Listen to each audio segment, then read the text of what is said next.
अपनी भक्ति लाए।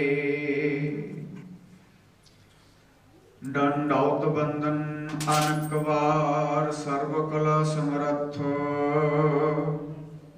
डोलन ते राखो प्रभु नानक दे कर हथ।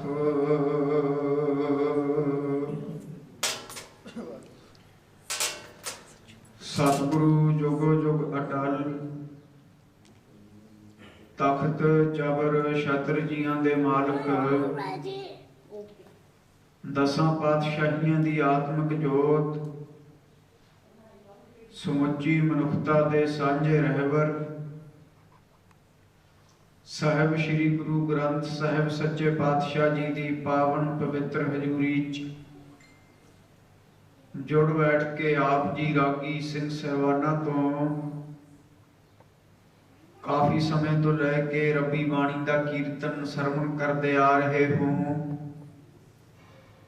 वड़ भागे बने हो। आओ सारे तो पहला गज बज के सारे फतेह की सांझ पाओ। आखो वाहिगुरु जी का खालसा वाहिगुरु जी की फतेह। इत्थे सानू तीजी बार आने का समा मिलिया है। पहली बार 2009 दे विच जथे समेत धारना वाला कीर्तन करन दा समा मिलिया। इत्थे 2012 दे विच 16 दिन रहन दा समा मिलिया। सुखमनी साहिब दियां 5 अष्टपदियां तक कथा 2012 दे विच संपूर्ण करके गए सी।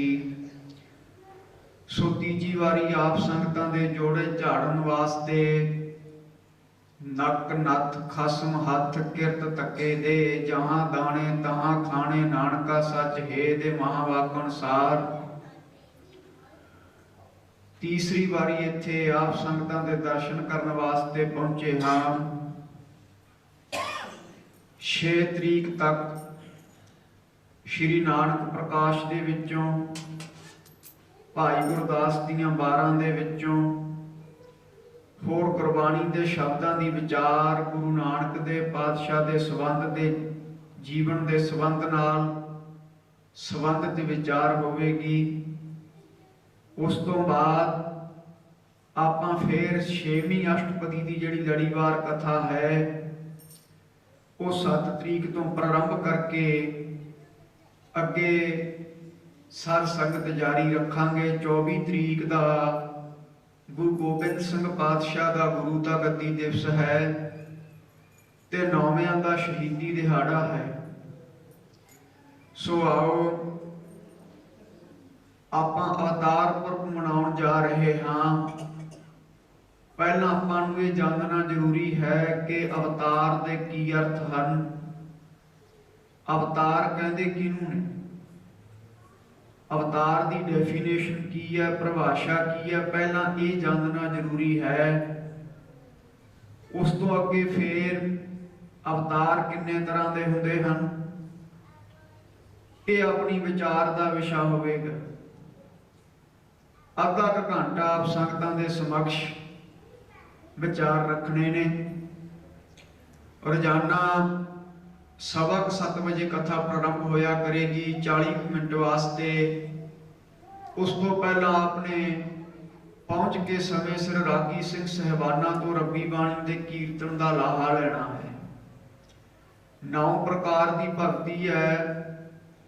सखा भगती, पाद सेवन भगती, आचरण भगती, सरवण भगती, मनन भगती, निध्यासन भगती, कीर्तन भगती। नौका भगती दे विचों कीर्तन नूं श्रेष्ठ भगती मन्निया क्योंकि कीर्तन दे नाल मन छेती जुड़दा है। कलयुग मह कीर्तन प्रधाना, गुरमुख जपीए लाए ध्याना। कीर्तन दे नाल नाल कथा हो जावे सोने ते सुहागे वाली गल है। गुरु साहिब का वचन है सब ते उत्तम हर की कथा, नाम सुनत दर्द दुख लथा। हर की कथा हरि परमेश्वर की कथा सब तो उत्तम है, जिसनों सरवण करके ईरखा रूपी दर्द ते जमन मरण का दुख साडे गलों रह जाता है। ਇਹ ਟਕਸਾਲੀ ਅਰਥ ਨੇ ਬਾਣੀ ਦੇ। ਸਾਨੂੰ ਸਾਰਿਆਂ ਨੂੰ ਈਰਖਾ ਰੂਪੀ ਦਰਦ ਹੋ ਰਿਹਾ ਹੈ ਤੇ ਜੰਮਣ ਮਰਨ ਦਾ ਬਹੁਤ ਵੱਡਾ ਦੁੱਖ ਸਾਡੇ ਗਲ ਪਿਆ ਹੋਇਆ ਹੈ। ਇਹ ਹਰੀ ਕੀ ਕਥਾ ਨੂੰ ਸਰਵਣ ਕਰਕੇ ਇਹ ਈਰਖਾ ਰੂਪੀ ਦਰਦ ਮਿਟ ਜਾਂਦਾ ਹੈ ਤੇ ਜੰਮਣ ਮਰਨ ਦਾ ਜਿਹੜਾ ਦੁੱਖ ਹੈ ਉਹ ਲਹਿ ਜਾਂਦਾ ਹੈ। ਮੁਕਤੀ ਕਿਤੇ ਬਾਜ਼ਾਰਾਂ 'ਚ ਨਹੀਂ ਮਿਲਿਆ ਕਰਦੀ, ਮੁਕਤੀ ਸੇਵਾ ਤੇ ਸਿਮਰਨ ਤੋਂ ਹੀ ਮਿਲਦੀ ਹੈ। ਮੁਕਤੀ ਦਾ ਅਰਥ ਹੈ ਆਜ਼ਾਦ ਖਲਾਸੀ, ਬੰਧਨਾਂ ਤੋਂ ਛੁਟਕਾਰਾ, ਆਖਰੀ ਅਰਥ ਹੈ ਜਿਹੜਾ। ਮੁਕਤੀ ਵੀ ਕਈ ਪ੍ਰਕਾਰ ਦੀ ਹੈ, ਜਿਵੇਂ ਕਿ ਸ਼ਲੋਕ ਮੁਕਤੀ, ਸਰੂਪ ਮੁਕਤੀ, ਸਮੀਪ ਮੁਕਤੀ, ਸਵੱਜਿਆ ਮੁਕਤੀ। ਇਹ 4 ਵੈਕੁੰਠ ਦੀਆਂ ਮੁਕਤੀਆਂ ਹਨ। 5ਵੇਂ ਨੰਬਰ ਤੇ ਜਿਹੜੀ ਕੇਵਲ ਮੁਕਤੀ ਹੈ, ਕੱਕੇ ਨੂੰ ਦਲਾਮਾ ਕਰਕੇ, ਇਹ ਗਿਆਨੀ ਭਗਤਾਂ ਨੂੰ ਦਰਜਾ ਪ੍ਰਾਪਤ ਹੁੰਦਾ ਇਸ ਮੁਕਤੀ ਦਾ। ਇਹ ਸੱਚਖੰਡ ਦੀ ਮੁਕਤੀ ਹੈ। ਜਿਹੜੀਆਂ ਪਹਿਲੀਆਂ 4 ਮੁਕਤੀਆਂ ਹਨ ਇਹ ਵੈਕੁੰਠ ਦੀਆਂ ਹਨ। ਵੈਕੁੰਠ ਦਾ ਦਰਜਾ 11ਵਾਂ ਹੈ, ਸਵਰਗ ਦਾ ਚੌਥਾ ਮੰਨਿਆ, ਪਰ ਸੱਚਖੰਡ ਸਭ ਤੋਂ ਉੱਤਮ ਹੈ। ਇਹ ਗੁਰਬਾਣੀ ਵੀ ਸੱਚਖੰਡ ਵਿੱਚੋਂ ਆਈ ਹੈ। ਗੁਰੂ ਕਾ ਸਿੱਖ ਜਿਹੜਾ ਸੇਵਾ ਸਿਮਰਨ ਵਾਲਾ ਹੈ ਉਹ ਸੱਚਖੰਡ ਵਾਸੀ ਹੋਇਆ ਕਰਦਾ ਹੈ, ਕਿਉਂਕਿ ਸਿੱਖ ਨੂੰ ਸਵਰਗ ਦੀ ਇੱਛਾ ਨਹੀਂ, ਨਰਕ ਦਾ ਡਰ ਨਹੀਂ ਹੋਇਆ ਕਰਦਾ। ਸੁਰਗ ਬਾਂਸ਼ ਨਾ ਬਾਂਸ਼ੀਆ, ਡਰੀਏ ਨਾ ਨਰਕ ਨਿਵਾਸ। ਜਿਵੇਂ ਹਮਾਊ ਪੰਛੀ ਹੁੰਦਾ ਸਾਧ ਸੰਗਤ, ਹਮਾਊ ਪੰਛੀ ਦੇ ਖੰਭਾਂ ਦੇ ਵਿੱਚ ਇੱਕ ਗੁਣ ਹੁੰਦਾ ਹੈ, ਜਿਸ ਕਿਸੇ ਚੀਜ਼ ਨੂੰ ਵੀ ਉਹਦੇ ਨਾਲ ਬੰਨ੍ਹ ਦਈਏ, ਜਿਸ ਦੇਸ਼ ਵਿੱਚ ਉਹ ਰਹਿੰਦਾ ਹੈ, ਉਹ ਹਮਾਊ ਪੰਛੀ ਦੇ ਖੰਭ ਉਸੇ ਚੀਜ਼ ਨੂੰ ਉਸੇ ਦੇਸ਼ ਵਿੱਚ ਲੈ ਜਾਂਦੇ ਨੇ। ਜਿਵੇਂ ਇਹ ਸਾਖੀ ਅਨੰਦਪੁਰ ਸਾਹਿਬ ਇਹ ਘਟਨਾ ਵਾਪਰੀ ਸੀ। ਨਾਰਦ ਮੁਨੀ ਜਦੋਂ 10ਵੇਂ ਪਾਤਸ਼ਾਹ ਦੇ ਦਰਸ਼ਨ ਕਰਨ ਆਇਆ ਤਾਂ ਹਮਾਊ ਪੰਛੀ ਦੇ ਖੰਭ ਲੈ ਕੇ ਆਇਆ ਸੀ। ਮਹਾਰਾਜ ਨੇ 4 ਤੀਰਾਂ ਨਾਲ ਜੜ ਕੇ ਚਾਰੇ ਤੀਰ ਚਾਰੇ ਦਿਸ਼ਾ 'ਚ ਛੱਡੇ। ਸੰਗਤਾਂ ਨੂੰ ਆਖਿਆ ਤੀਰ ਲੱਭ ਕੇ ਲੈ ਕੇ ਆਓ। ਸੰਗਤਾਂ ਗਈਆਂ ਲੱਭਣ ਵਾਸਤੇ ਪਰ ਤੀਰ ਨਹੀਂ ਮਿਲੇ। ਤਾਂ ਗੁਰੂ ਮਹਾਰਾਜ ਨੂੰ ਆਖਣ ਲੱਗੇ ਜੀ ਇਹ ਰਮਜ ਦੇ ਵਿੱਚ ਰਾਜ ਹੈ, ਬਹੁਤ ਵੱਡਾ ਰਾਜ ਪ੍ਰਗਟ ਕਰੋ। ਤਾਂ ਸਤਿਗੁਰੂ ਕਹਿੰਦੇ ਭਾਈ ਇਹ ਰਾਜ ਇਹ ਹੈ ਜਿਵੇਂ ਹਮਾਊ ਪੰਛੀ ਦੇ ਖੰਭ ਉਹ ਜਿਸ ਦੇਸ਼ ਵਿੱਚ ਰਹਿੰਦਾ ਇਹਨਾਂ 'ਚ ਗੁਣ ਹੈ ਉਸੇ ਦੇਸ਼ ਨੂੰ ਲੈ ਗਏ। ਤੀਰਾਂ ਨੂੰ ਤੀਰ ਨਹੀਂ ਹੁਣ ਮੁੜ ਕੇ ਆਉਣਾ। ਇਸੇ ਤਰ੍ਹਾਂ ਭਾਈ ਜਿਹੜਾ ਗੁਰਬਾਣੀ ਪੜ੍ਹੇਗਾ, ਗੁਰਬਾਣੀ ਸੱਚਖੰਡ ਵਿੱਚੋਂ ਆਈ ਹੈ। ਧੁਰ ਕੀ ਬਾਣੀ ਆਈ, 3 ਸਗਲੀ ਚਿੰਤ ਮਟਾਈ। ਉਸ ਮਨੁੱਖ ਨੂੰ ਉਸ ਦੇਸ਼ ਵਿੱਚ ਲੈ ਜਾਵੇਗੀ। ਅੱਜ ਦੇ ਸਮੇਂ ਦੇ ਵਿੱਚ ਪ੍ਰਚਾਰ ਬੜਾ ਹੋ ਰਿਹਾ ਹੈ, ਪਰ ਅਸੀਂ ਪੰਜਾਬ ਦੇ ਵਿੱਚ ਕਿਉਂਕਿ ਇੱਥੇ ਤਾਂ ਇਕੱਲੇ ਆਏ ਆ, ਉੱਥੇ ਨਾਲ ਜਥਾ ਹੁੰਦਾ ਹੈ। 20-25 ਸਿੰਘਾਂ ਦਾ ਵੱਡੇ ਵੱਡੇ ਇਕੱਠਾਂ 'ਚ ਦੀਵਾਨ ਲੱਗਦੇ ਹਨ। ਇਹ ਤਾਂ ਸੰਤਾਂ ਦਾ ਇੱਕ ਹੁਕਮ ਹੈ, ਮਹਾਂਪੁਰਖਾਂ ਦਾ ਮੰਨ ਕੇ ਆਇਆ। ਸ਼ਡਿਊਲ ਪੰਜਾਬ ਦੇ ਵਿੱਚ ਸਮਾਂ ਬੜਾ ਦਿੱਤਾ ਹੋਇਆ ਸੀ, ਪਰ ਮਹਾਂਪੁਰਖਾਂ ਦਾ ਵਚਨ ਜੇ ਕੋਈ ਵਚਨ ਕਮਾਵੇ ਸੰਤਨ ਕਾ ਵੀ ਤੁਸੀਂ ਜ਼ਰੂਰ ਨਿਊਜ਼ੀਲੈਂਡ ਜਾ ਕੇ ਕਥਾ ਕਰਕੇ ਆਓ ਥੋੜੇ ਦਿਨ। ਸੋ ਸਾਧ ਸੰਗਤ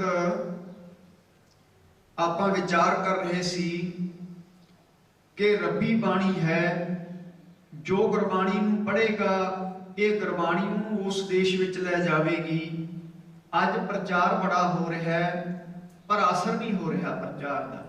ਇਹ ਅਸੀਂ ਹਰ ਇੱਕ ਇਕੱਠ ਵਿੱਚ, ਪੰਜਾਬ ਵਿੱਚ, ਪੰਜਾਬ ਤੋਂ ਬਾਹਰ, ਚਾਹੇ ਇੰਗਲੈਂਡ ਹੋਈਏ ਚਾਹੇ ਕਿਤੇ ਵੀ ਹੋਈਏ, ਇੱਕੋ ਹੀ ਗੱਲ ਕਹਿੰਦੇ ਹੁੰਦੇ ਆ ਵੀ ਸਾਡਾ ਪ੍ਰਚਾਰ ਕਰਨ ਵਾਲਾ ਦਾ ਜੀਵਨ ਨਹੀਂ ਰਿਹਾ ਆਪਣਾ ਕੋਈ। ਜਿਸ ਮਨੁੱਖ ਦਾ ਆਪਣਾ ਜੀਵਨ ਨਹੀਂ, ਕਿਸੇ ਨੂੰ ਕੀ ਜੀਵਨ ਦੇਊਗਾ ਉਹ? ਲੱਖ ਕਥਾ ਕਰਦਾ ਰਹੇ ਸਟੇਜ ਤੇ, ਲੱਖ ਕੀਰਤਨ ਕਰਦਾ ਰਹੇ। ਗੁਰਬਾਣੀ ਕਹਿੰਦੀ ਹੈ ਜੀਵਨੋਂ ਮੈਂ ਜੀਵਨ ਪਾਇਆ। ਜਿਸ ਮਨੁੱਖ ਦਾ ਕਥਾ ਕੀਰਤਨ ਕਰਨ ਵਾਲੇ ਦਾ ਆਪਣਾ ਨਿਤਨੇਮ ਨਹੀਂ, ਘੱਟ ਤੋਂ ਘੱਟ 7 ਬਾਣੀਆਂ ਦਾ ਨਿਤਨੇਮੀ ਹੋਣਾ ਹਰ ਪ੍ਰੇਮੀ ਵਾਸਤੇ ਜ਼ਰੂਰੀ ਹੈ। 5 ਸਵੇਰੇ ਸ਼ਾਮ ਨੂੰ ਰਹਿ ਰਾਸ, ਪੈਣ ਵੇਲੇ ਕੀਰਤਨ ਸੁਹਿਲਾ। 2 ਸਾਲ ਪਹਿਲਾਂ ਇਸ ਸਥਾਨ ਤੇ ਤਕਰੀਬਨ 100-150 ਸਟੂਡੈਂਟ ਸੀ, ਜਿਨ੍ਹਾਂ ਨੇ 16 ਦਿਨ ਕਥਾ ਸੁਣਨ ਤੋਂ ਬਾਅਦ ਜਦੋਂ ਅਸੀਂ ਜਾਣ ਲੱਗੇ ਤਾਂ ਨਿਤਨੇਮ ਦੀ ਅਰਦਾਸ ਕਰਾਈ ਇਸੇ ਸਥਾਨ ਤੇ, ਇਸੇ ਜਗ੍ਹਾ ਤੇ ਖੜ ਕੇ ਕਿ ਸਾਡੇ ਵਾਸਤੇ ਅਰਦਾਸ ਕਰੋ ਕਿ ਸਤਿਗੁਰੂ ਨਿਤਨੇਮ ਦੀ ਦਾਤ ਬਖਸ਼ਣ। 7 ਬਾਣੀਆਂ ਦਾ ਨਿਤਨੇਮੀ ਹੋਣਾ ਜ਼ਰੂਰੀ ਹੈ। ਕਈ ਇਹੋ ਜਿਹੇ ਚੱਲ ਪਏ ਜਿਹੜੇ ਕਹਿੰਦੇ ਆ ਬਾਣੀ ਪੜ੍ਹਨ ਦੀ ਲੋੜ ਨਹੀਂ, ਲੋਕ ਤਾਂ ਪਹਿਲੀ ਨਹੀਂ ਪੜ੍ਹਦੇ, ਉਹ ਪੜ੍ਹਦਿਆਂ ਨੂੰ ਹਟਾਈ ਜਾਂਦੇ ਆ। ਜੋੜਨ ਵਰਗਾ ਪੁੰਨ ਨਹੀਂ ਤੇ ਤੋੜਨ ਵਰਗਾ ਪਾਪ ਨਹੀਂ। ਆ ਸੰਤ ਬਾਬਾ ਮਹਾਰਾਮ ਸਿੰਘ ਭੁੱਜ ਵਾਲੇ ਮਹਾਂਪੁਰਖਾਂ ਨੇ 7.5 ਲੱਖ ਜਪਜੀ ਦਾ ਪਾਠ ਤਾਂ ਹਰਿਮੰਦਰ ਸਾਹਿਬ ਦੀਆਂ ਪ੍ਰਕਰਮਾਂ 'ਚ ਕੀਤਾ ਸੀ। ਸਾਡਾ ਸੰਬੰਧ ਦਮਦਮੀ ਟਕਸਾਲ ਦੇ ਨਾਲ ਹੈ। ਦਮਦਮੀ ਟਕਸਾਲ, ਜਿਹਨੂੰ ਭਿੰਡਰਾਂ ਵਾਲੀ ਟਕਸਾਲ ਵੀ ਆਖਿਆ ਜਾਂਦਾ ਹੈ, ਜਿਸ ਦੇ ਮੁਖੀਆਂ ਦਾ ਜੀਵਨ ਬੜਾ ਉੱਚਾ ਤੇ ਸੁੱਚਾ ਹੋਇਆ ਹੈ। ਸੰਤ ਬਾਬਾ ਜਰਨੈਲ ਸਿੰਘ ਖਾਲਸਾ ਮਹਾਂਪੁਰਖ ਭਿੰਡਰਾਂ ਵਾਲਿਆਂ ਦਾ ਜੀਵਨ, ਇਹ ਗੱਲਾਂ ਦੇ ਨਾਲ ਨਹੀਂ ਸਾਧ ਸੰਗਤ ਕੋਈ ਸੂਰਬੀਰ ਯੋਧਾ ਬਣ ਜਾਂਦਾ। 22 ਘੰਟੇ ਦਾ ਨਿਤਨੇਮ ਸੀ ਰੋਜ਼ਾਨਾ ਦਾ, 101 ਜਪਜੀ ਦਾ ਪਾਠ, 52 ਪੰਨੇ ਗੁਰੂ ਗ੍ਰੰਥ ਸਾਹਿਬ ਦੇ, ਸਾਰੀ 5 ਗ੍ਰੰਥੀ ਤੇ 5 ਬਾਣੀਆਂ, ਸਵੇਰੇ ਰਹਿ ਰਾਤ ਸ਼ਾਮ ਨੂੰ, ਪੈਣ ਵੇਲੇ ਕੀਰਤਨ ਸੋਹਿਲਾ। ਐਡਾ ਵੱਡਾ ਨਿਤਨੇਮ ਸੀ ਮਹਾਂਪੁਰਖ ਭਿੰਡਰਾਂ ਵਾਲਿਆਂ ਦਾ। ਐਵੇਂ ਅੱਜ ਸੰਸਾਰ ਤੇ ਕੋਈ ਨਾਮ ਨਹੀਂ ਲੈਂਦਾ। ਗੁਰਬਾਣੀ ਕਹਿੰਦੀ ਹੈ, ਨਾਮ ਰਹਿਓ ਸਾਧੂ ਰਹਿਓ, ਰਹਿਓ ਗੁਰ ਗੋਬਿੰਦ, ਕਹੋ ਨਾਨਕ ਇਹ ਜਗਤ ਮੇ ਕਿਣ ਜਪਿਓ ਗੁਰਮੰਤ। ਨਾਮ ਰਹੂਗਾ ਜਾਂ ਨਾਮ ਜਪਣ ਵਾਲੇ ਸਾਧੂ ਰਹਿਣਗੇ। ਇੱਕ ਜਗ੍ਹਾ ਹੋਰ ਵਚਨ ਆਉਂਦੇ ਹਨ, 184 ਮੇਦਨੀ ਸਭ ਆਵੈ ਜਾਸੀ, ਨਿਹਚਲ ਸੱਚ ਖੁਦਾਏ, ਖੁਦਾਏ ਬੰਦਾ ਅਵਨਾਸੀ। ਜਿਸ ਮਨੁੱਖ ਦਾ ਨਿਤਨੇਮ, ਉਹਨੂੰ ਗ੍ਰੰਥਾਂ ਨੂੰ ਰੱਟੇ ਲਾਉਣ ਦੀ ਲੋੜ ਨਹੀਂ। ਉਹਦੇ ਸਧਾਰਨ ਵਚਨ ਵੀ ਸੰਗਤਾਂ ਦੇ ਹਿਰਦਿਆਂ ਤੇ ਅਸਰ ਕਰਨਗੇ ਚੁੰਬਕ ਦੀ ਤਰ੍ਹਾਂ। ਜੋ ਜੀਵਨ ਵਾਲਾ ਨਿਤਨੇਮ ਵਾਲਾ, ਜੋ ਨਿਤਨੇਮੀ ਨਹੀਂ, ਜਿੰਨੇ ਮਰਜੀ ਲੱਖ ਪਿਆ ਗ੍ਰੰਥ ਪੜ੍ਹੀ ਜਾਵੇ, ਉਹ ਤਾਂ ਉਹ ਗੱਲ ਹੈ, ਰਾਸ ਬਰਾਨੀ ਰਾਖ ਤੇ ਖਾਇਆ ਘਰ ਦਾ ਖੇਤ। ਹੋਰਾਂ ਦੀ ਖੇਤੀ ਦੀ ਰਾਖੀ ਕਰਦਾ, ਆਪਣੀ ਉਜਾੜ ਲੈਂਦਾ। ਸੋ ਨਿਤਨੇਮੀ ਹੋਣਾ ਜ਼ਰੂਰੀ ਹੈ। ਆਓ ਆਪਾਂ ਅਵਤਾਰ ਦੇ ਸੰਬੰਧ ਵਿੱਚ, ਕਿ ਅਵਤਾਰ ਕੀ ਹੁੰਦਾ ਹੈ, ਤਕਰੀਬਨ 20 ਮਿੰਟ ਦਾ ਸਮਾਂ ਵਿਚਾਰ ਕਰੀਏ। ਅਵਤਾਰ ਕਹਿੰਦੇ ਕਿਹਨੂੰ ਹਨ? ਅਵਤਾਰ ਪਦ ਜਿਹੜਾ ਸ਼ਬਦ ਹੈ, ਇਹਦੇ ਅੱਖਰੀ ਅਰਥ ਕੀ ਹੈ, ਇਹਦੇ ਪਦ ਅਰਥ ਕੀ ਹੈ? ਅਵਤਾਰ ਦਾ ਅਰਥ ਹੈ ਉੱਚੇ ਤੋਂ ਨੀਵੇਂ ਆਉਣਾ। ਇਹ ਅਵਤਾਰ ਦਾ ਪਦ ਅਰਥ ਹੈ ਅਵਤਾਰ, ਉੱਚੇ ਤੋਂ ਨੀਵੇਂ ਆਉਣਾ। ਇਹ ਅਵਤਾਰ, ਇਹ ਪਦ ਅਰਥ ਹੈ ਸਤ ਸੰਗਤ, ਉੱਤਮ ਹੈ ਸੱਚਖੰਡ। ਜਬ ਜਬ ਹੋਏ ਧਰਮ ਗਲਾਨੀ, ਤਬ ਦਰ ਆਇਓ ਅਵਤਾਰ ਮਹਾਨੀ। ਅਵਤਾਰ ਕਦੋਂ ਆਉਂਦੇ ਹਨ? ਜਦੋਂ ਜਦੋਂ ਧਰਮ ਦੀ ਹਾਨੀ ਹੋਣ ਲੱਗ ਜਾਵੇ, ਉਦੋਂ ਪਰਮਾਤਮਾ ਕਿਸੇ ਨਾ ਕਿਸੇ ਰੂਪ ਦੇ ਵਿੱਚ ਆਇਆ ਕਰਦਾ ਹੈ। ਸਾਧ ਸੰਗਤ ਉਦੋਂ ਪਰਮਾਤਮਾ ਦਾ, ਜਦੋਂ ਪਰਮਾਤਮਾ ਸੱਚਖੰਡ ਦੇ ਵਿੱਚੋਂ ਮਨੁੱਖਾ ਜਾਮਾ ਧਾਰਨ ਕਰਕੇ ਮਾਤ ਲੋਕ ਵਿੱਚ ਆਵੇ, ਪਰਮਾਤਮਾ ਦਾ ਅਵਤਾਰ ਮੰਨਿਆ ਜਾਂਦਾ ਹੈ। ਤੇ ਮਨੁੱਖ ਵੀ ਅਵਤਾਰ ਧਾਰਨ ਕਰਦਾ ਕਦੋਂ? ਸੁਖਮਨੀ ਸਾਹਿਬ ਦੇ ਵਿੱਚ ਸਪਸ਼ਟ ਲਿਖਿਆ, ਸੰਤ ਸ਼ਰਨ ਜੋ ਜਨ ਪਰੈ, ਸੋ ਜਨ ਉਦਰਨਹਾਰ, ਸੰਤ ਕੀ ਨਿੰਦਾ ਨਾਨਕਾ, ਬਹੁਰ ਬਹੁਰ ਅਵਤਾਰ। ਜਦੋਂ ਕਿ ਨਾਮ ਰਸੀਏ ਮਹਾਤਮਾ ਦੀ ਨਿੰਦਿਆ ਲੱਗ ਜਾਵੇ ਕਰਨ, ਤਾਂ ਉਦੋਂ ਫਿਰ ਉੱਤਮ ਹੈ ਮਨੁੱਖਾ ਜੂਨੀ। ਮਨੁੱਖਾ ਜੂਨੀ ਤੋਂ ਫਿਰ ਟੇਢੀਆਂ ਜੂਨਾਂ ਦੇ ਵਿੱਚ ਚਲਿਆ ਜਾਂਦਾ ਹੈ। ਕਾਵਾਂ, ਕੁੱਤਿਆਂ, ਗਧਿਆਂ ਆਦਿਕਾਂ ਦੀਆਂ ਜੂਨਾਂ ਵਿੱਚ ਚਲਿਆ ਜਾਂਦਾ ਹੈ। ਉਦੋਂ ਫਿਰ ਮਨੁੱਖ ਦਾ ਅਵਤਾਰ ਮੰਨਿਆ ਜਾਂਦਾ, ਕਿਉਂਕਿ ਅਵਤਾਰ ਪਦ ਦਾ ਅਰਥ ਇਹ ਹੈ ਅਵਤਾਰ ਦਾ, ਕਿ ਉੱਚੋ ਤੇ ਨੀਵੇਂ ਆਉਣਾ। ਮਨੁੱਖਾ ਜੂਨੀ ਉੱਤਮ ਹੈ। ਭਾਈ ਗੁਰਦਾਸ ਨੇ ਆਪਣੀ ਰਚਨਾ 'ਚ ਸਪਸ਼ਟ ਕੀਤਾ, 84 ਲੱਖ ਜੂਨ ਵਿੱਚ ਉੱਤਮ ਜਨਮ ਸੋ ਮਾਨਸ ਦੇਹੀ, ਅੱਖੀ ਵੇਖਣ ਕਰਨ ਸ਼ੁਭ, ਕਰਨ ਸੁਣ ਮੁਖ ਸ਼ੁਭ, ਬੋਲਣ ਵਚਨ ਸਨੇਹੀ। ਭਾਈ ਗੁਰਦਾਸ ਜੀ ਕਹਿੰਦੇ 84 ਲੱਖ ਜੂਨੀ ਦੇ ਵਿੱਚੋਂ ਮਨੁੱਖ ਦਾ ਜਾਮਾ ਸਰਬੋਤਮ ਹੈ। ਕਿਉਂ ਹੈ? ਕਿਉਂਕਿ ਮਨੁੱਖ ਨੂੰ ਅਕਾਲ ਪੁਰਖ ਨੇ ਕੁਝ ਵਿਸ਼ੇਸ਼ ਦਾਤਾਂ ਦਿੱਤੀਆਂ ਹਨ, ਜਿਹੜੀਆਂ ਕਿਸੇ ਹੋਰ ਜੂਨੀ ਨੂੰ ਨਹੀਂ ਦਿੱਤੀਆਂ। ਜਿਵੇਂ ਕਿ ਡਿਸਕ੍ਰਿਮੀਨੇਟਿੰਗ ਪਾਵਰ, ਜਿਹਨੂੰ ਪੰਜਾਬੀ ਦੇ ਵਿੱਚ ਨਿਰਣੇ ਸ਼ਕਤੀ ਕਹਿੰਦੇ ਆ, ਡਿਵੈਲਪਡ ਈਗੋ, ਜਿਹਨੂੰ ਪੰਜਾਬੀ ਦੇ ਵਿੱਚ ਵਿਕਸਿਤ ਹੋਵੇਂ ਕਹਿੰਦੇ ਆ। ਇਹ ਜਿਹੜੀਆਂ ਪ੍ਰੋਫਾਉਂਡ ਇੰਟੈਲੀਜੈਂਸੀ, ਜਿਹਨੂੰ ਪੰਜਾਬੀ ਦੇ ਵਿੱਚ ਤੇਜ਼ ਦਿਮਾਗ ਕਹਿੰਦੇ ਆ, ਇਹ ਦਾਤਾਂ ਕੇਵਲ ਤੇ ਕੇਵਲ ਮਨੁੱਖ ਦੇ ਪਾਸ ਹੀ ਹਨ। ਹੋਰ ਕਿਸੇ ਜੂਨੀ 'ਚ, ਕਿਸੇ ਕਾਂ ਕੋਲੇ, ਕਿਸੇ ਮੱਝ ਕੋਲੇ, ਕਿਸੇ ਗਾਂ ਕੋਲੇ ਇਹ ਦਾਤ ਨਹੀਂ। ਕੇਵਲ ਤੇ ਕੇਵਲ ਮਨੁੱਖਾ ਸਰੀਰ ਪ੍ਰਾਪਤ ਕਰਕੇ ਇਹ ਦਾਤਾਂ ਮਿਲਦੀਆਂ ਹਨ। ਇਸ ਕਰਕੇ ਗੁਰਬਾਣੀ 'ਚ ਲਿਖਿਆ ਕਿ ਹੇ ਮਨੁੱਖ, ਤੇਰਾ ਜਨਮ ਇੰਨਾ ਕੀਮਤੀ ਹੈ। ਜਿਹੜੀਆਂ ਬਾਕੀ ਦੀਆਂ ਜੂਨਾਂ ਨੇ, ਇਸ ਧਰਤੀ 'ਤੇ ਤੇਰੀ ਸਿਕਦਾਰੀ, ਆਵਰ ਜੋਨ ਤੇਰੀ ਪਨਹਾਰੀ। ਬਾਕੀ ਦੀਆਂ ਜੂਨਾਂ ਤਾਂ ਤੇਰਾ ਪਾਣੀ ਭਰਨ ਵਾਲੀਆਂ ਹਨ। ਮਨੁੱਖ ਐਸੀ ਮਨੁੱਖਾ ਜਨਮ ਸਰਬੋਤਮ ਜੂਨੀ ਹੈ ਵੀ ਚੰਨ ਤੇ ਪਹੁੰਚ ਗਿਆ। ਮੰਗਲ ਗ੍ਰਹਿ ਤੇ ਪਹੁੰਚ ਗਿਆ ਆਪਣੇ ਤੇਜ ਦਿਮਾਗ ਦੇ ਨਾਲ। ਇਹ ਮਨੁੱਖ ਦੇ ਕੋਲ ਹੀ ਇਹ ਵਿਸ਼ੇਸ਼ ਦਾਤਾਂ ਅਕਾਲ ਪੁਰਖ ਦੀਆਂ ਦਿੱਤੀਆਂ ਹੋਈਆਂ ਹਨ। ਦੂਜੀ ਗੱਲ ਹੈ, ਮਨੁੱਖਾ ਸਰੀਰ ਪ੍ਰਾਪਤ ਕਰਕੇ ਹੀ ਸਿਮਰਨ ਕਰ ਸਕਦੇ ਹੋ, ਮਨੁੱਖਾ ਸਰੀਰ ਪ੍ਰਾਪਤ ਕਰਕੇ ਹੀ ਆਪਾਂ ਸੇਵਾ ਕਰ ਸਕਦੇ ਹਾਂ। ਕਿਸੇ ਨੇ ਪਸ਼ੂ ਪੰਛੀ ਸਿਮਰਨ ਕਰਦੇ ਦੇਖੇ ਹੈ, ਕਿਸੇ ਨੇ ਪਸ਼ੂ ਪੰਛੀ ਸੇਵਾ ਕਰਦੇ ਦੇਖੇ ਹੈ, ਕਿਉਂਕਿ ਉਹਨਾਂ ਕੋਲੇ ਨਿਰਣੇ ਸ਼ਕਤੀ ਨਹੀਂ, ਤੇਜ ਦਿਮਾਗ ਨਹੀਂ। ਇਸ ਕਰਕੇ ਵਿਸ਼ੇਸ਼ ਦਾਤ ਮਨੁੱਖ ਨੂੰ ਹੀ ਦਿੱਤੀ ਹੈ। ਜਦੋਂ ਨਿੰਦਿਆ ਰੂਪੀ ਝੱਗ ਸਿੱਟਣ ਲੱਗ ਜਾਵੇ, ਨਿੰਦਿਆ 'ਚ ਪੈ ਜਾਵੇ, ਮਾੜੇ ਕੰਮਾਂ 'ਚ ਪੈ ਜਾਵੇ, ਤਾਂ ਮਨੁੱਖਾ ਜੂਨੀ ਤੋਂ ਡਿੱਗ ਕੇ ਫਿਰ ਟੇਢੀਆਂ ਜੂਨਾਂ ਵੱਲ ਚਲਿਆ ਜਾਂਦਾ। ਉਦੋਂ ਮਨੁੱਖ ਦਾ ਅਵਤਾਰ ਮੰਨਿਆ ਜਾਂਦਾ ਹੈ। ਆਓ ਸਾਧ ਸੰਗਤ, ਕਦੋਂ ਆਉਂਦੇ ਨੇ ਅਵਤਾਰ? ਜਦੋਂ ਜਦੋਂ ਧਰਮ ਦੀ ਗਲਾਨੀ ਹੁੰਦੀ ਹੈ। ਗੁਰੂ ਨਾਨਕ ਪਾਤਸ਼ਾਹ ਸੰਸਾਰ ਵਿੱਚ ਆਏ 1469 ਦੇ ਵਿੱਚ। ਇੱਕ ਗੱਲ ਆਪਣੇ ਹਿਰਦੇ ਵਿੱਚ ਲਿਖ ਲਿਓ, ਜਦੋਂ ਸ੍ਰਿਸ਼ਟੀ ਦੀ ਰਚਨਾ ਹੋਈ ਹੈ ਤਾਂ ਅਕਾਲ ਪੁਰਖ ਨੇ ਬ੍ਰਹਮਾ ਆਦਿਕ ਦੇਵਤਿਆਂ ਦੇ ਨਾਲ ਵਚਨ ਕੀਤਾ ਸੀ। ਬ੍ਰਹਮਾ, ਵਿਸ਼ਨੂੰ ਤੇ ਸ਼ਿਵ, ਇਹ ਤਿੰਨ ਮੁਖੀ ਦੇਵਤੇ ਮੰਨੇ ਹਨ। ਜਪਜੀ ਸਾਹਿਬ ਦੇ ਵਿੱਚ ਵੀ ਪਾਠ ਆਉਂਦਾ, ਏਕਾ ਮਾਈ ਜੁਗਤ ਬਿਆਈ, ਤਿੰਨ ਚੇਲੇ ਪ੍ਰਵਾਨ। ਤਿੰਨ ਕਰਕੇ ਪਾਠ ਕਰਨਾ ਹੈ। ਕਈ ਤਿੰਨ ਕਹਿ ਦਿੰਦੇ ਆ, ਤਿੰਨ ਨਹੀਂ, ਤਿੰਨ ਪਾਠ ਹੈ। ਇੱਕ ਮਾਈ ਹੈ ਅਕਾਲ ਪੁਰਖ, ਉਹਦੇ ਤਿੰਨ ਚੇਲੇ ਨੇ ਬ੍ਰਹਮਾ, ਵਿਸ਼ਨੂੰ ਤੇ ਸ਼ਿਵ।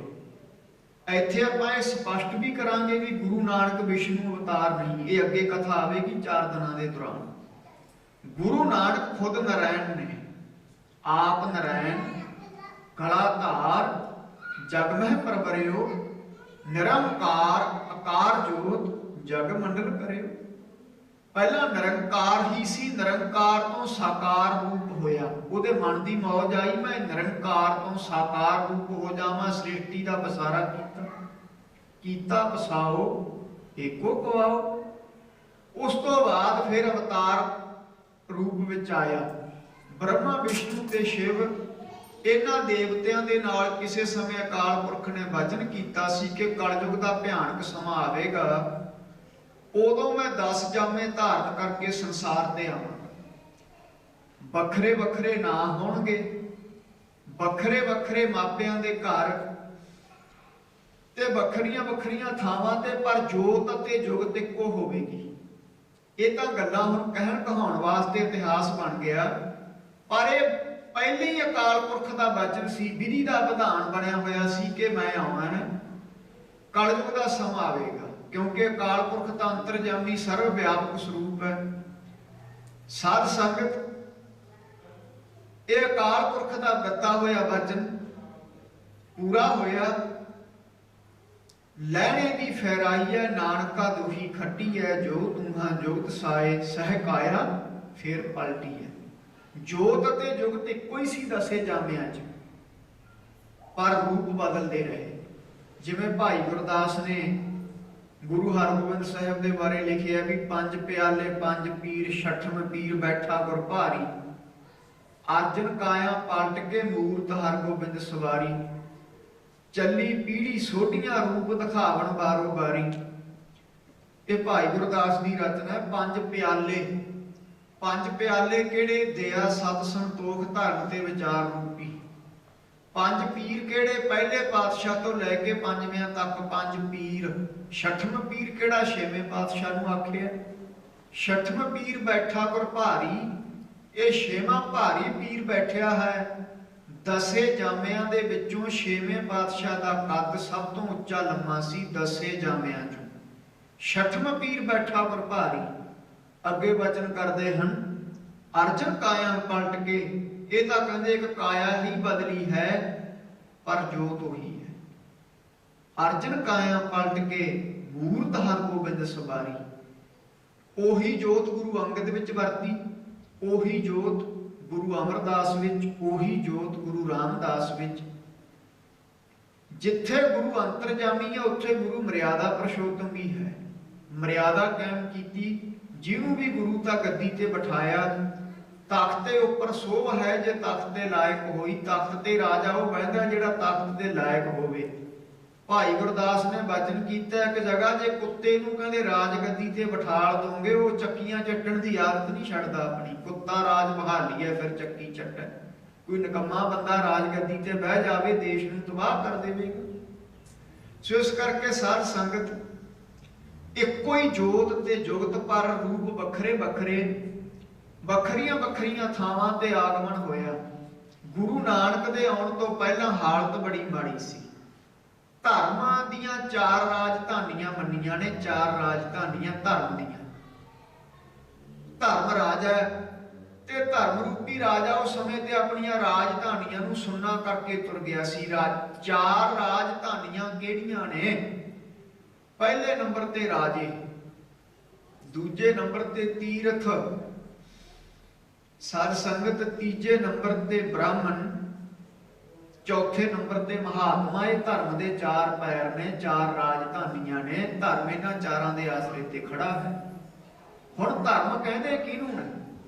धर्म है कि ये सुखमनी साहिब दे विच भी महाराज ने स्पष्ट किया भी नाम के धारे सगले जंत, नाम के धारे खंड ब्रह्मंड, नाम के धारे आकाश पाताल। धर्म वो है जिहदे आसरे खंड ब्रह्मंड खड़े हैं। धर्म का अर्थ है जिन्हें सब कुछ धारण किया होया उन्होंने धर्म कहते हैं। ते सारियां तो श्रेष्ठ धर्म केड़ा है? सर्व धर्म मह श्रेष्ठ धर्म हर को नाम जप निर्मल कर। परमात्मा की भगती करना सारियां तो श्रेष्ठ धर्म है। वैसे संसार के 9 मुख धर्म मन्ने हैं, जिवें कि ईसाई धर्म, यहूदी धर्म, ताओ धर्म, कन्फ्यूशियनिज्म धर्म, इस्लाम धर्म ते साध संगत सारियां तो नवां धर्म सिख धर्म है। किसे धर्म नूं चलिया 4000 साल हो गया, ईसाइयां दे यहूदियां दे धर्म नूं चलिया 2500 साल हो गया, किसे नूं चलिया मुसलमान धर्म चलिया सी लगभग 1500 साल पहला। पर सारियां तो जिहड़ा ना न्यू रिलीजन है वो सिख धर्म है। ये धर्म दे बानी गुरु नानक पातशाह हैं। सिख एक वखरी कौम है। इसे सिद्धांत लई साडे सत्कारयोग महापुरख बाबा जरनैल सिंह जूझ के शहीदी पा गए। उस समय की जिहड़ी जालम हकूमत सी सिख धर्म नूं खत्म कर देना चाहुंदी सी, सिੱਖੀ स्वरूप की पहचान खत्म कर देना चाहुंदी सी। आपां संगत करके पंगत करके वखरे हाँ। संगत ते पंगत की मर्यादा केवल ते केवल गुरु घर विच ही है। असीं सारे धर्मां दा सत्कार करदे हां। सारे धर्मां दी गल कथा दे विच होवेगी। पहलां भी तुसीं सुणिआ, किसे देवी देव की निंदा नहीं करनी। हमेशा इक्को ही गल चेते रखो, जे जिंदगी च पास होना है, आप नड़ै गिरीवान में सिर नीवा कर देख। दूजिਆਂ ਨੂੰ स्टेज ते भंडण तो पहला तू अपने अंदर झाती मार लै, क्योंकि जिहड़ा मनुख है ना सब तो वध अपने आप दे नेड़े है। तू अपने अंदर झाती मार लै, तू कित्थे कि स्टैंड करदा, तू कित्थे कि खड़ा है। दूजिਆਂ ते नुक्ताचीनी फेर करनी, ये बिना गल्लों निंदिया रूपी झग सिੱਟੀ जानी। किसी धर्म की निंदा ना करो। सारे धर्म सत्कारयोग है। हिंदू अपने धर्म का पक्का होवे, सिख अपने धर्म का पक्का, मुसलमान अपने धर्म का पक्का होवे, 5 वक्त नमाज पढ़े, हिंदू 12 तिलक लावे मत्थे ते, ठोडी ते, कच्छां च, ते तंबाकू ना पीवे, गीता का पाठी होवे, वो हिंदू साडा भरा है। सिख है जिहड़ा अमृतधारी होवे, बाणी बाणे का धारनी होवे, कल्ला बाणा पाया लिशकमा पुशकमा ते बाणी नहीं। याद रखियो, तुसीं सुनिया भी कख भी प्रभाव नहीं पैना। जे जीवन वाला बाणी पढ़न वाला तो फिर एक कहावत है, कहते लाल जुलियां च भी जचते होंदे। सो आओ सत संगत, गुरु नानक पातशाह दे आउण तो पहला धर्म अपनियां राजधानियां चारां नूं छड्ड के अलोप हो चुकिया सी। धर्म रूपी राजा, ये धर्म रूपी राजा है, ਇਹਦੀ ਸੋਹਣਾ रूपी फौज है, ते बुद्धि रूप धरती ते राज करता है। महाराज दे आउण तो पहला धर्म के चारे पैर सी, जिहड़े चारे राजधानियां लोप हो चुकियां सी। भाई गुरदास लिखते हैं कहते ऐसा कलयुग का समा आ गया सी भयानक, कल आई कुत्ते मुही खाज होआ मरदार कसाई। कलयुग आ गया सी, लुकाई कुत्ते मुही हो गई सी। कुत्ते मुही का भाव, कुत्ते का सुभाव की हुंदा, थां थां भांडियां च मूंह मारना भी इत्थों भी कुछ मिलू इत्थों भी कुछ मिलू, इहो जिहा सुभाव बन गया सी। खाज हुआ मरदार कसाई, हक की कमाई छड्ड के हराम का छकना शुरू कर दिता सी। भावें अज भी ये वतीरा है। राजे पाप कमाउंदे, पहली राजधानी किहड़ी है? धर्म की राजे। राजे हुंदे आ प्रजा की वाड़, पर उस समय ते कहंदे राजे भी पापी हो चुके सी। कुतुबुद्दीन राजा होया गुरु नानक दे आउण तो पहला, इहने सारे आ यूपी दे विच होर कई थावां ते मंदिर ढाह के उन्हां दा चूना अपनियां मसीतां नूं ला दिता, हिंदुआं नूं कतल कीता। अलाउद्दीन होया, ये अलाउद्दीन ने बड़े हिंदू कतल कीते, बड़ा जुर्म कीता। उस तो बाद तैमूर नाम का राजा होया, अमीर तैमूर। इस राजे ने 81,000 ब्राह्मणों को बंदी बना के कोठियां च बंद करके साड़ दिता। 81,000 ब्राह्मण। राजे दा प्रजा दे राखे हुंदे ने, जे बाड़े खेत नूं खान लग जावे तां उत्ते जिमीदार दी फसल दा की बनेगा? राजे पाप कमावंदे, उल्टी वाड़ खेत को खाई। ऐसा समा वापर रहा सी। राजे प्रजा दी वाड़ हुंदे आ, टैक्स ला रहे सी, लोगों की लुट खसुट कर रहे सी। ऐसा समा उस समय ते वापरिया। फिर गुरु नानक जदों आए, बाबर वर्गिया ने चक्कियां तां बिहाइयां, पर बाद विच माफियां मंगणियां पईयां, बाबर नूं जाबर तक कह दिता।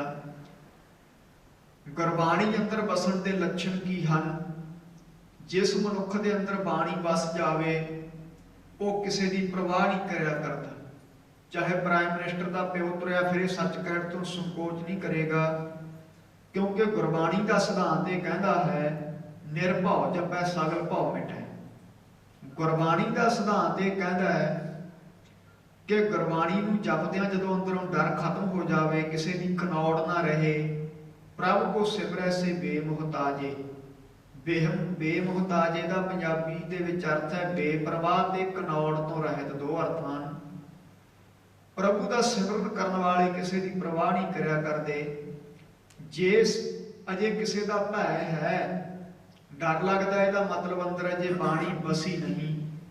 बाणी बसन दी निशानी है, इन्हें भी मनुख को डर तो रहत हो जाता, सच कहण तो संकोच नहीं करता, भावें सिर लथ जाए। ये बाणी बसन दी निशानियां हैं। आओ सार संगत, गुरु नानक पातशाह ने बाबर वर्गे राजे जी के अगे कोई अख नहीं सी चुकता, जावर कह दिता। तू बाबर नहीं, तू जावर है, तेरा हक बनता है। राजे चूली न्याव की, राजे का फर्ज बनता है इंसाफ करना। तू वाड़ है, पर वाड़े खेत नूं खा रही है। ते फिर चरना ते डिगना पिया बाबर वर्गिया नूं।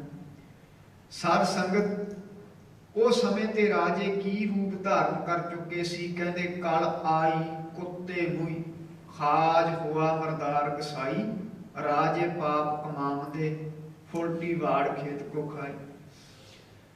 उस समय ते कलयुग है जिहड़ा एक कैंची है, एक तरह कलकाती। कलयुग नूं कैंची कहते हैं, कलकाती।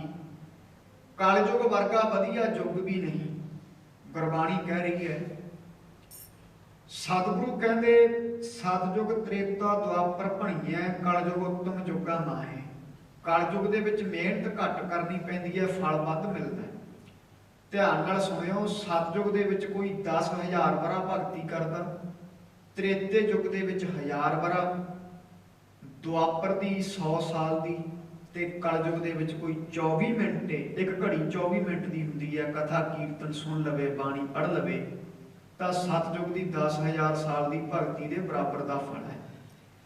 कित्थे 10,000 वरा, कित्थे 24 मिनट।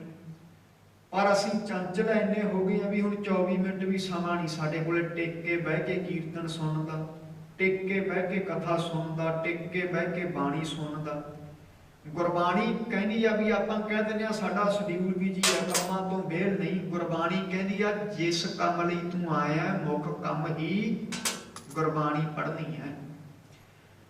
ਜੋ ਗੁਰਬਾਣੀ ਪੜ੍ਹਦਾ ਉਹਦੇ ਕੰਮ ਵੀ ਸੁੱਤੇ ਸਿੱਧੇ ਹੀ ਹੋਈ ਜਾਂਦੇ ਨੇ, ਉਹਦੀ ਕਮਾਈ 'ਚ ਵੀ ਬਰਕਤ ਪੈਂਦੀ ਹੈ। ਰਿੱਧ ਸਿੱਧ ਨਾਮੇ ਕੀ ਦਾਸੀ, ਨਾਮ ਜਪਣ ਵਾਲੇ ਦੇ ਚਰਨਾਂ ਦੀਆਂ ਰਿੱਧੀਆਂ ਸਿੱਧੀਆਂ ਦਾਸੀਆਂ ਬਣ ਜਾਂਦੀਆਂ ਨੇ।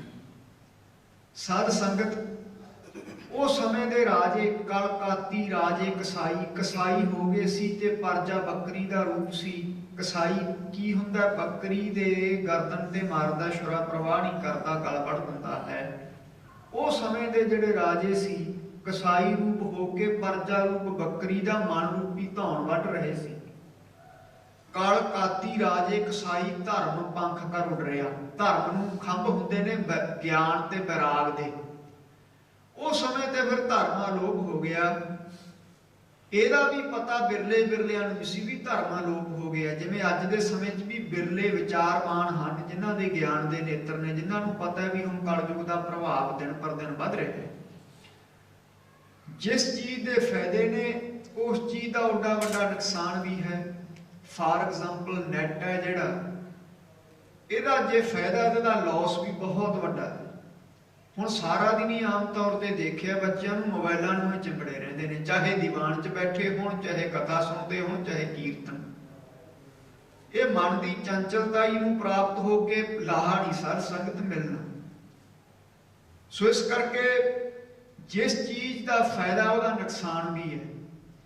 ਸੋ ਮਹਾਰਾਜ ਕਹਿੰਦੇ ਭਾਈ ਸਭ ਤੋਂ ਵੱਡਾ ਤੇਰਾ ਕੰਮ ਹੈ ਪ੍ਰਾਣੀ ਤੂੰ ਆਇਓ ਲਾਹਾ ਲੈਣ, ਲੱਗਾ ਕਿਤ ਕੋ ਫਕੜੇ ਸਭ ਮੁਕਦੀ ਚੱਲੀ ਰਹਿਣ।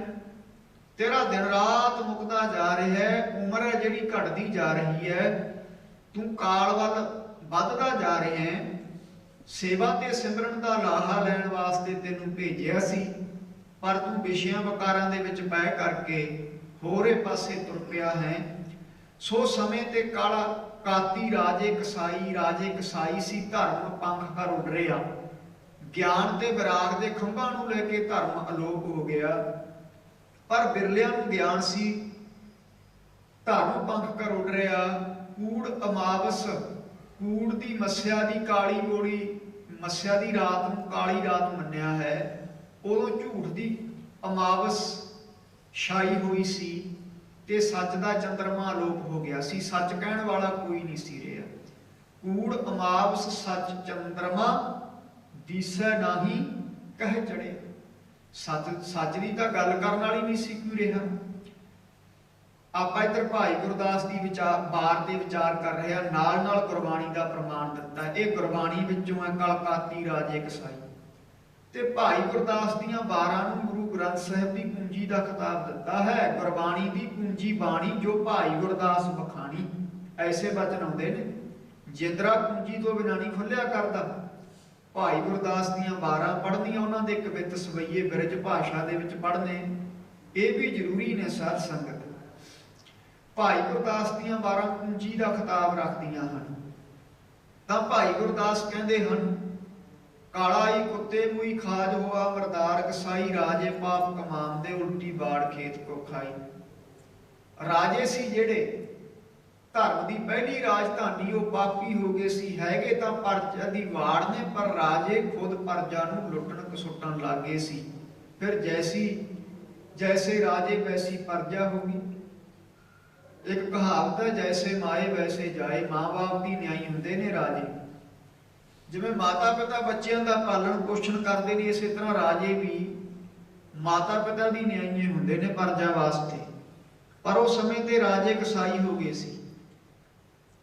ਸਾਧ ਸੰਗਤ, ਰਾਜੇ ਪਾਪ ਕਮਾਨ ਦੇ ਉਲਟੀ ਵਾੜ ਖੇਤ ਕੋ ਖਾਈ। ਤੇ ਦੂਜੀ ਰਾਜਧਾਨੀ ਧਰਮ ਦੀ ਮੰਨਿਆ ਤੀਰਥਾਂ ਨੂੰ। ਤੀਰਥ ਸਭ ਤੋਂ ਵੱਡਾ ਤੀਰਥ ਕਿਹੜਾ ਹੈ? ਗੁਰਬਾਣੀ ਕਹਿੰਦੀ ਹੈ, ਤੀਰਥ ਨਹਾਵਣ ਜਾਓ, ਤੀਰਥ ਨਾਮ ਹੈ, ਅੰਤਰ ਸ਼ਬਦ ਵਿਚਾਰ, ਤੀਰਥ ਗਿਆਨ ਹੈ। ਨਾਮ ਵੱਡਾ ਤੀਰਥ ਹੈ। ਤੀਰਥ ਨਹੀਂ ਵੱਡਾ, ਹਰੀ ਦੇ ਦਾਸ ਵੱਡੇ ਨੇ ਜਿਨ੍ਹਾਂ ਨੇ ਨਾਮ ਨੂੰ ਜਪਿਆ। ਜਿੱਥੇ ਨਾਮ ਜਪਣ ਵਾਲੇ ਨੇ ਪੈਰ ਧਰਤਾ ਉਹ ਜਗ੍ਹਾ ਤੀਰਥ ਬਣ ਗਈ। ਹੁਣ ਆਹ ਜਗ੍ਹਾ ਜਿਹੜੀ ਹੈ ਕਿਸੇ ਤੀਰਥ ਨਾਲੋਂ ਘੱਟ ਹੈ ਜਿੱਥੇ ਤੁਸੀਂ ਬੈਠੇ ਹੋ। ਦਿਨ ਰਾਤ ਗੁਰਬਾਣੀ ਦਾ ਪ੍ਰਵਾਹ ਚੱਲਦਾ ਹੈ। तीर्थ नहीं वड्डा, हरि का दास वड्डा। तीर्थ तो हरि के दासां कोले आप आउंदे ने चल के। आ पटना साहिब जगतमल सेठ सी, जिहड़ा जगतमल सेठ ब्रह्म ज्ञानी सी, जदों नौवें पातशाह पटना साहिब गए है तो संगतां ने, हिंदू लोगों ने इकट्ठे होकर शिकायत की जी जगतमल सेठ गंगा ते इशनान नहीं करन जाता। तो नौवें पातशाह हिंद की चादर आखन लगे, अज रात नूं भाई तुसीं घरे ना जाओ, इत्थे बह के देख लिओ की दृश वापरदा है। जदों रात नूं सारिਆਂ ने देखिया तो एक गऊ आई, झवच्चे दे विचों ने अपने मूँह दे विचों पानी कढ़ के झवच्चा भर दिता। तो जगतमल सेठ ने इशनान किया। उस तो बाद गऊ अपनी असली रूप दे विच आके गंगा का रूप धारण करके नमस्कार करके चली गई। सो महाराज कहते भाई इहनूं तीर्थ ते जाण दी लोड़ नहीं, तीर्थ तां इहदे कोले आप आउंदे ने चल के ब्रह्म ज्ञानी दे पास। सो साध संगत तीर्थ धर्म की दूजी राजधानी ने। तीर्थ भी उस समय ते भ्रिष्ट हो चुके सी। अज भी देखिया कि बद्रीनाथ तो लैके हेमकुंड के नेड़े पैंदा बद्रीनाथ, उत्ते एक पवित्र जल का सोमा है, गर्म जल का सोमा निकलदा है। उथों लैके हरिद्वार तक गंगा किन्ने शहरों विचों दी लंघ के आउंदी है।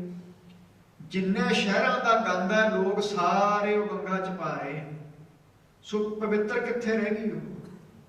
सो तीर्थ भी साध संगत असी लोगों ने तीर्थां ते भी गंद पा दिता है, भ्रिष्ट कर दिते ने। चले जाने इशनान करन तीर्थ ते मन च खोट हुंदा है। नहावन चले तीर्थी मन खोटै तन चोर, एक भाव लथी नहातियां दोए भा चढ़ी असहोर। उत्थे जाके किसी की वधिया जुत्ती देखी, जुत्ती चक ली, मन च खोट है तन करके चोरी करता है। सो इस करके साध संगत जिहड़ी दूजी राजधानी सी तीर्थ, वो भी उस समय ते भ्रिष्ट हो चुके सीगे। सो सच्चे पातशाह गुरु नानक पातशाह के आगमन तो पहला की गल है, धर्म की दूजी राजधानी भी अलोप हो चुकी सी। सो इस करके महाराज सच्चे पातशाह नूं संसार ते आउणा पिया। तुसीं सुनिया कि धर्म दीयां 4 राजधानियां ने, पहली राजे दूजी तीर्थ। समा भी हो रहा है, ਜਿਹੜੀਆਂ धर्म दीयां 2 राजधानियां रह गईयां ब्राह्मण ते महात्मा, ਇਹਦੇ संबंध ਵਿੱਚ विचार ਆਪਾਂ ਕੱਲ ਨੂੰ प्रारंभ करांगे। अज 2 धर्म दीयां राजधानियां ਦੇ संबंध ਵਿੱਚ विचार करी है। सो तीर्थ वड्डा किहड़ा नाम है। राजे प्रजा दी वाड़ हुंदे है, पर उस समय ते राजे भी भ्रिष्ट हो चुके सी। तीर्थ भी साध संगत लोचदे हन कि कोई रब दा प्यारा आवे, गंगा जमुना सरस्वती ते करे उत्तम धूर, साधु की ताई किल विख मैल भरे, हमरे विच हमरी मैल साधु की धूर गवाई। तीर्थ भी ऐसे महात्मा की चरण धूर नूं लोचदे ने कि कोई ऐसा रब दा प्यारा आवे। संसार दे लोकां ने इत्थे गंद पा दिता है, मैल ला के कोई ऐसा परमेश्वर का प्यारा आवे, इत्थे इशनान करे, चरण पावे ते सानू पवित्र कर देवे। बाबा नंद सिंह जैसा महात्मा। सो ये 2 धर्म दीयां राजधानियां दे संबंध विच अज विचार हुई है कि धर्म तां ज्ञान ते विराग दे खंभां नूं लैके उड़ गया सी, पर बिरलिਆਂ नूं पता सी भी धर्म लोप हो रहे हैं। उन्हां बिरलिਆਂ ने फिर अकाल पुरख दे चरनां च अरदास कीती, हे सच्चे पातशाह अकाल पुरख आप किरपा करो। उन्हां बिरलिਆਂ दी पुकार सुन के सुनी पुकार दतार प्रभ गुरु नानक जग माहे पठाया। फिर गुरु नानक आए सी। कल ਜਿਹੜੀਆਂ धर्म ਦੀਆਂ 2 राजधानियां रह गईयां, ਇਹਦੇ संबंध ਵਿੱਚ विचार होवेगी। उस तो बाद अवतार किन्नी तरह के हुंदे है, अवतारां दीयां किस्मां। फिर गुरु नानक सब तो वड्डे अवतार किने ने, अवतारां नूं परखिया जांदा है कसवट्टी ला के। जिवें कि विचारवानां ने 5 प्रकार की कसवट्टी रखी है, बुद्धि ते साध संगत, उस तो बाद स्वरूप, आजू, करतब। ये विचारवानां ने अवतारां नूं परखण वास्ते कसवट्टी रखी है। ये सारियां कसवट्टियां च सब तो पहला नंबर है जिहड़ा गुरु नानक पातशाह दा आउंदा है, दूजे अवतारां दे नाल कंपैरिजन करके। ਭਗਵਾਨ ਕ੍ਰਿਸ਼ਨ ਤੇ ਰਾਮਚੰਦਰ ਵਿਸ਼ਨੂੰ ਅਵਤਾਰ ਸੀ, ਪਰ ਗੁਰੂ ਨਾਨਕ ਖੁਦ ਆਪ ਨਾਰਾਇਣ ਸੀ। ਇਹ ਆਪਾਂ ਆਉਣ ਵਾਲੇ ਸਮੇਂ 'ਚ ਵਿਚਾਰਾਂ ਕਰਾਂਗੇ। ਇਸੇ ਤਰ੍ਹਾਂ ਤੁਸੀਂ ਵੱਧ ਚੜ੍ਹ ਕੇ 6:30 ਵਜੇ 6 ਵਜੇ ਇੱਥੇ ਪਹੁੰਚ ਜਾਇਆ ਕਰੋ। ਆਪ ਦੇ ਪਿਆਰ ਵਿੱਚ ਬੱਚੇ ਬੜੀ ਦੂਰੋਂ ਆਇਆ ਤਾਂ ਕਿ ਸੰਗਤਾਂ ਲੜੀਵਾਰ ਕਥਾ ਦਾ ਜਿਵੇਂ ਤੁਸੀਂ ਪਹਿਲਾਂ ਆਨੰਦ ਲੈਂਦੇ ਰਹੇ ਹੋ ਜਦੋਂ ਪਹਿਲਾਂ ਆਉਂਦੇ ਰਹੇ ਹਾਂ, ਅੱਜ ਵੀ ਕਾਫੀ ਸੰਗਤ ਆਈ ਹੈ। ਲੜੀਵਾਰ ਜਿਹੜੀ ਕਥਾ ਪ੍ਰਾਰੰਭ ਹੋ ਚੁੱਕੀ ਹੈ, ਵੱਧ ਚੜ੍ਹ ਕੇ ਲਓ ਲਾਹਾ। ਸਾਰੀਆਂ ਸੰਗਤਾਂ ਦਾ ਧੰਨਵਾਦ। ਆਓ ਹੁਣ ਜੋ ਅਗਲਾ ਪ੍ਰੋਗਰਾਮ ਹੈ ਗੁਰਮੁਖ ਪਿਆਰਿਆਂ ਤੋਂ ਸਰਵਣ ਕਰੋ। ਆਓ ਸਾਧ ਸੰਗਤ, ਹੁਣ ਜਪਜੀ ਸਾਹਿਬ ਦਾ ਜੋ ਪਾਠ ਹੈ ਉਹ ਸਿੰਘ ਸਾਹਿਬਾਨ ਸਾਰੇ ਆਪਾਂ ਰਲ ਮਿਲ